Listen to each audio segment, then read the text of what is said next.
Summer of the Mariposas by Guadalupe Garcia McCall, read by Melinda Garcia. Chapter 5. El mundo. El mundo podría estar parado y nosotros bien mareados. The world. The world could be standing still and we'd all be just as dizzy. We drove around Piedras Negras getting a few more things for the road. Except for the initial shock and anxiety of seeing so many sospechosos, idle young men, conspicuously posted outside prominent buildings or lounging on stone benches in the plaza, we felt confident enough to go about our business. Although we did our best to make it fast, we didn't want to call attention to ourselves in case they were members of any of the border gangs who had been abducting people along the frontera, the border between Mexico and the US. I brought a huge bag of tortilla chips, some peanuts, and some water bottles from a street vendor. Velia and Delia purchased piping hot ears of corn on a stick, wrapped in their own leaves and enveloped in newspapers to keep them warm. Juanita bought some raspas, icy fruit flavored treats to cool us down. I drove with one hand while I ate mine before it melted. This time the girls were right. Getting through the checkpoint outside Piedras Negras on Highway 57 was easier than getting past the old officer at the aduana. The guard at the depot didn't ask us where we were going or what we were doing in Mexico. We gave him the same story about our grandmother, but he seemed uninterested. Actually, the officer, a young, skinny guy in his early 20s, was more about making a buck than doing his job. When he asked us for our travel permit, he rubbed his fingers together and rested his right hand just inside the door as he looked away toward the road behind us. Velia, Juanita, and I looked at his hand dumbly. Uh, Delia cleared her throat. We turned to look at her. The dead man's hand was propped back on the headrest of my seat, holding a crisp, neatly folded $20 bill between the index and middle fingers.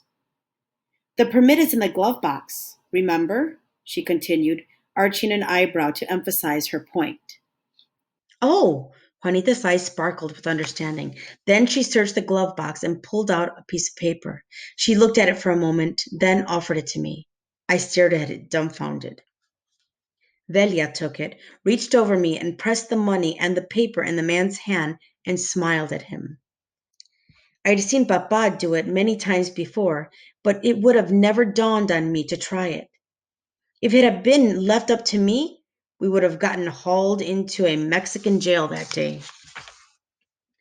The skinny officer took both items. He pretended to read the piece of paper as he discreetly stuffed the $20 in the cuff of his long sleeved shirt. After a few seconds, he handed the permit back to me and waved us through. I handed the paper to Juanita and drove off. The whole incident took less than 2 minutes, but it was the longest, most stressful 2 minutes of my life. Ah, the power of Mula, Juanita said, resting back against her seat and laughing out loud as we drove off.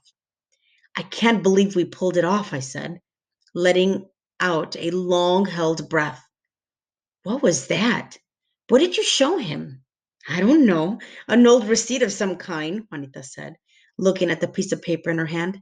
Doesn't matter. It could have been my Christmas list for all he cared.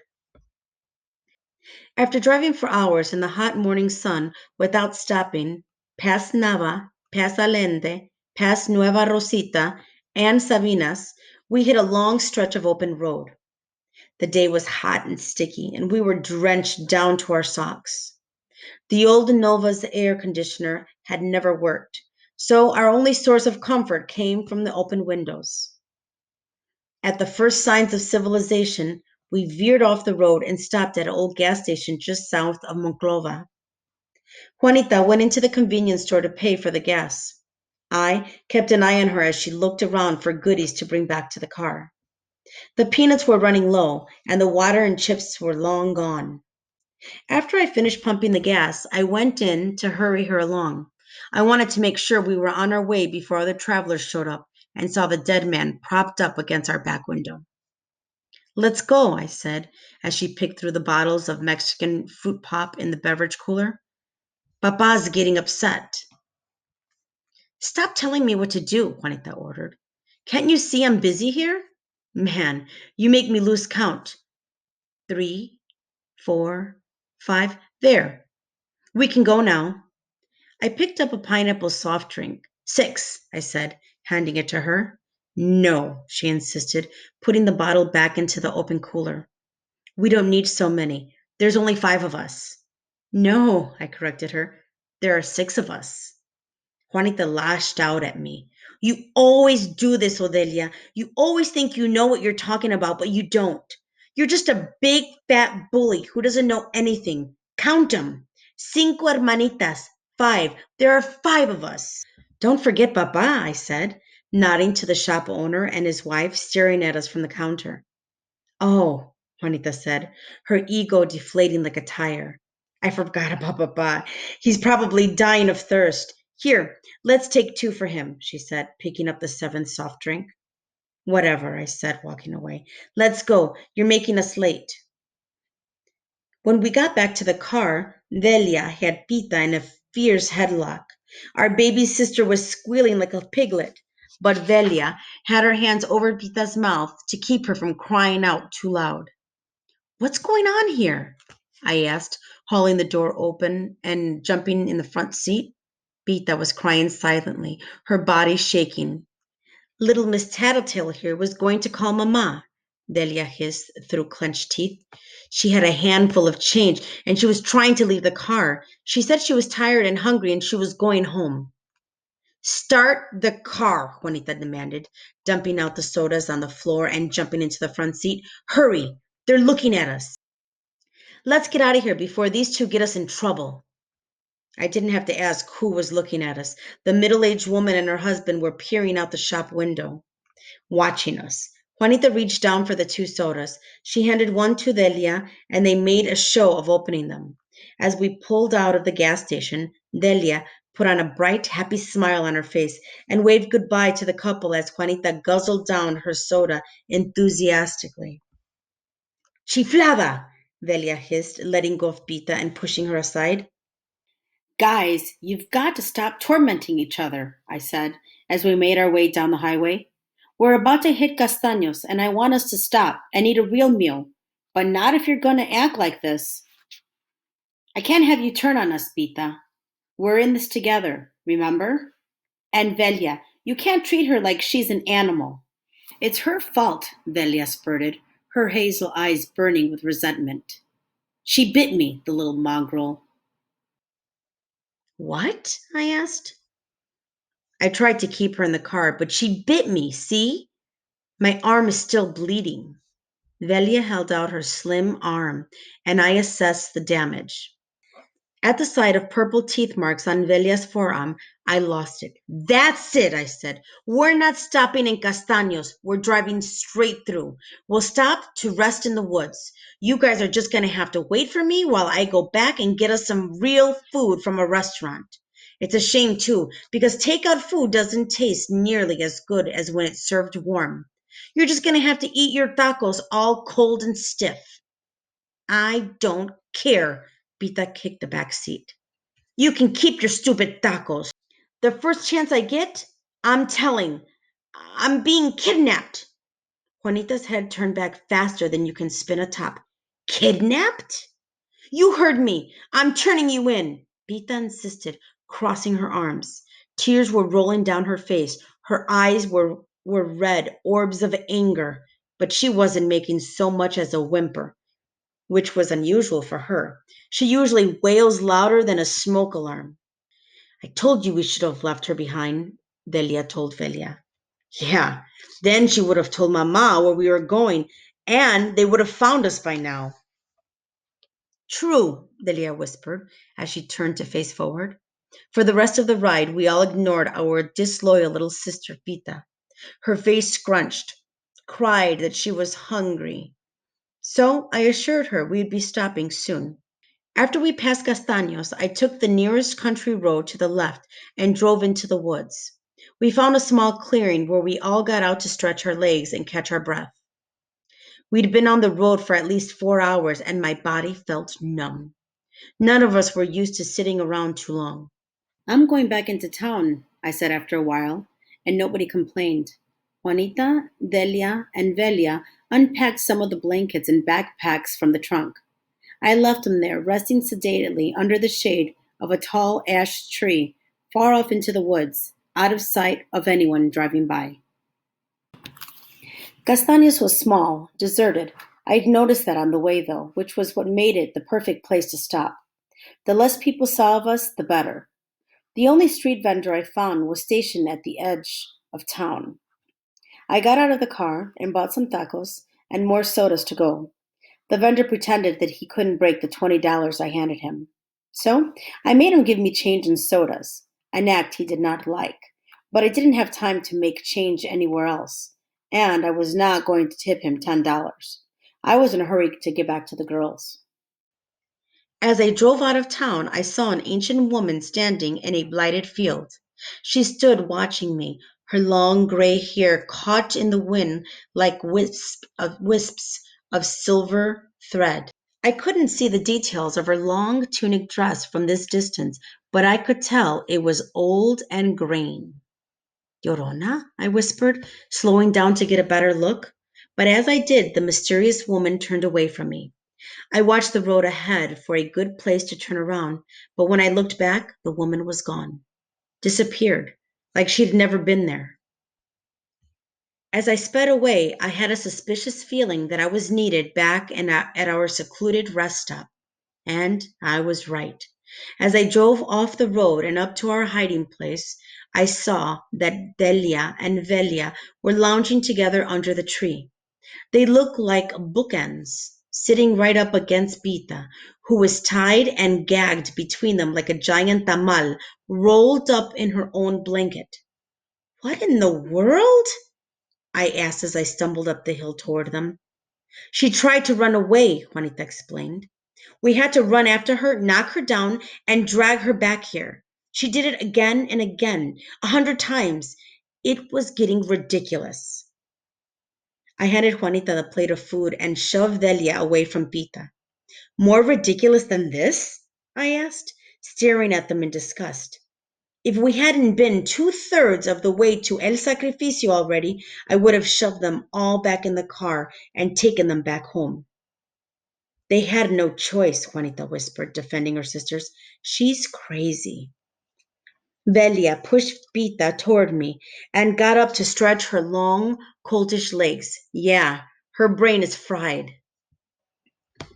Delia joined her twin to shake her legs out and kicked at Pita in the process. She's got mad cow disease.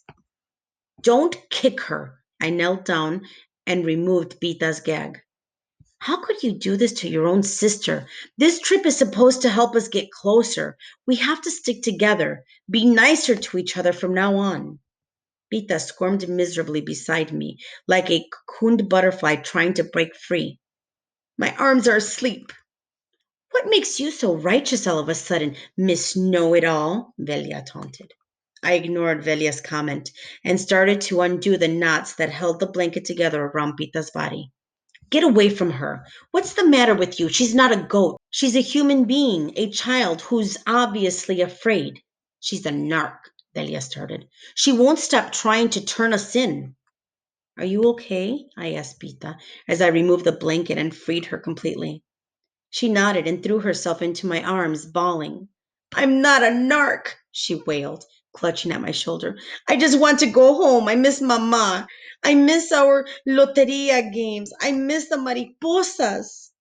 I know, I whispered, holding her tightly. I know, Mamita. I know. But we're almost there. And after we deliver this man to his family, we can all go home. I promise. You'll get to sleep in your own bed tomorrow night. Can you just hang on for a few more hours? Maybe? Yes, she whispered, worn out from her tearful release. I think I can. Good. I kissed her forehead. Are you hungry? I brought you some of those baby taquitos, the little ones you like with guacamole. You want some? She shook her head and buried her face in my shoulder. No. You tired? I asked her, feeling my heart twisting painfully within my chest. You want to take a nap? Yes, she whispered, snuggling her face into my neck. I fluffed a couple pillows and laid them down for us. Well, why don't you lay down here with me and rest? I invited. Pita laid down and I put my right arm around her. Delia and Velia snorted in disgust. They turned their backs to us and opened up the containers of food. They started to eat the tacos. After they'd had their share of the food, they slid a tray over to our end of the blanket, their faces contrite. It was their way. They were often hot-headed, but also fast to regret their harsh words. This was their peace offering of sorts. Juanita and I coaxed Pita to eat before taking a nap, which she finally did with delight. After we ate, we all lay back down in the blankets and waited for the afternoon sun to burn itself down. When we awakened at dusk, we were covered in mariposas.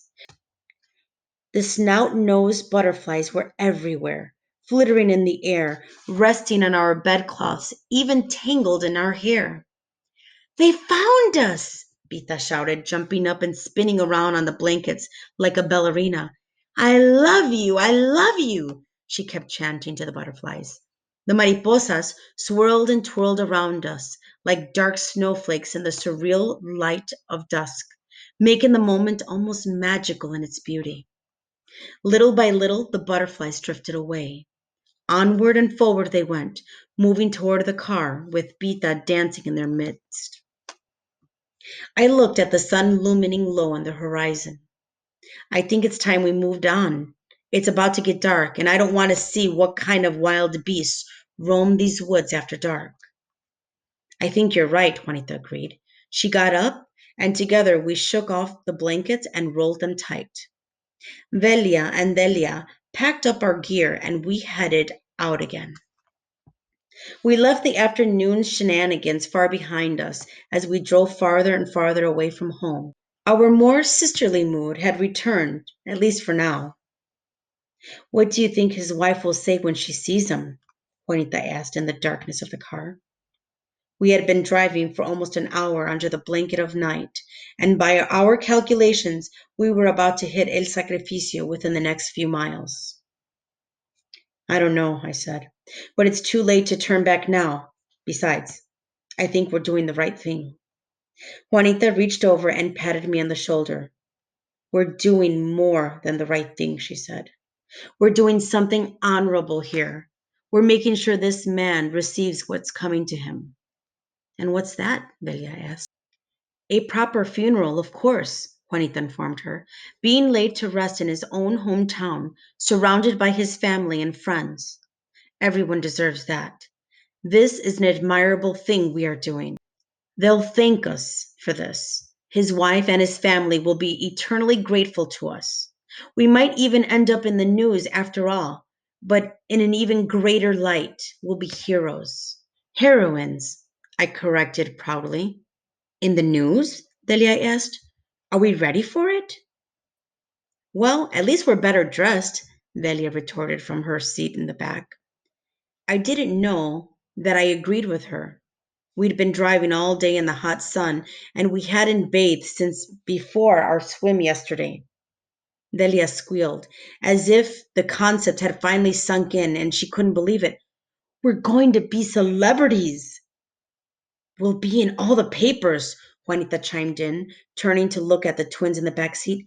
People will want our autographs. We'll be famous? Bita asked, her eyes full of wonder, as if they were starting to wake up to the seriousness of our situation. There's nothing to be nervous about, Velia whispered. She wrapped her other arm around Bita's shoulders and pulled her in close for a hug. Being famous is like eating the best flan in the world. It's so good, you can never get enough of it. Trust me, you're going to love being in the spotlight. In celebration, Juanita turned on the radio. Our favorite songbird, Selena, was singing happily about something fun and exciting, a song about love at first sight. Biddy biddy bum bum, she sang. Biddy biddy bum bum. Her voice on the radio was so exhilarating, so full of life, that suddenly we were all singing. Our voices drowned out Selena's, but we didn't care. It was about listening to her It was about singing along with her, about being in the moment with her. For a brief and joyful instant, she brought us closer together and made us enjoy each other's company. She made us sisters again.